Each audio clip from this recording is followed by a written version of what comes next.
ዞን አሳገርት ወረዳ የሚስተዋለው የኤሌክትሪክ ኃይል መቆራረጥ በማህበራዊና ኢኮኖሚያዊ እንቅስቃሴዎች ላይ መስተጓጎል መፍጠሩን ነዋሪዎች ተናገሩ።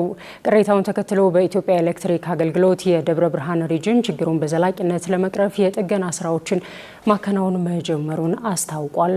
ዮናስ ታደሰ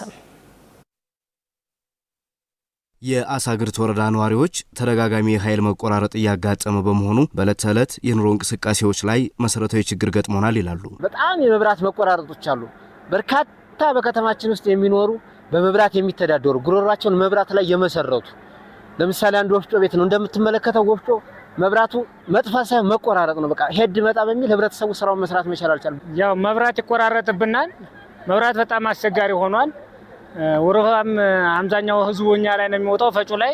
ከዚያም አልፎ የሚመለከተው መንግስት ካለ የመብራት መፍትሄ ቢሰጠን ጥሩ ነው። የወረዳው ዋና አስተዳዳሪ አላዩ ብሬ በበኩላቸው ችግሩ በተደጋጋሚ የሚስተዋል ሲሆን ለነዋሪዎች ፈተና ከመሆን ባለፈ የመልካም አስተዳደር ጥያቄ ሆኖብናል። ችግሩ እንዲስተካከል በእኛ በኩል እገዛ ለማድረግ ዝግጁ ነን ብለዋል። በተለይ መብራትን መሰረት አድርገው ደግሞ ህይወታቸውን የሚመሩ በርካታ ግለሰቦች አሉ። ለምሳሌ ወፍጮ ቤት፣ ጸጉር ቤት፣ ብየዳ ቤት፣ እንጨት ስራዎች፣ ኢንተርፕራይዞች ከዚህም ባለፈ ደግሞ ወረዳው ላይ ያሉት ወደ 7 የሚሆኑ የፋይናንስ ተቋሞች ወይም ደግሞ ባንኮች እጅግ በጣም ከለት ስራቸውን ለመስራት እጅግ በጣም ተግዳሮት ሆኗቸዋል።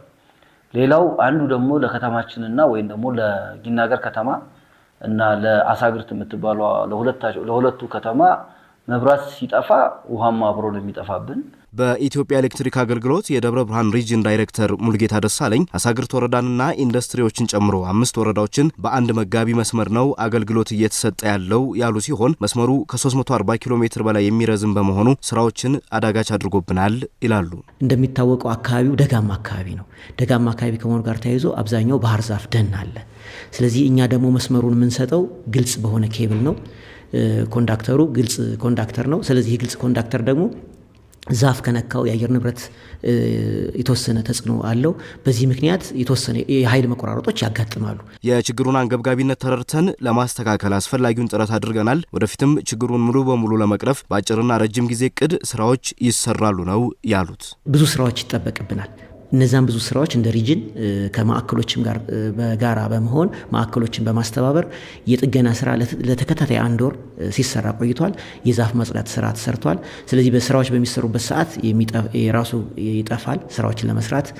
ምክንያቱም ዛፍ ለማጽዳት የተሰበረ ሲኒ ለመጠገን እንደዚህ የተወሰነ የሚጠፋበት ሰዓት ሊኖር ይችላል። አብዛኛው ግን ከዛፍ ጋር ተያይዞ ነው እያስቸገረን ያለው። እሱን ዛፍ የማጽዳት ስራ በሰፊው የሰራ ነው።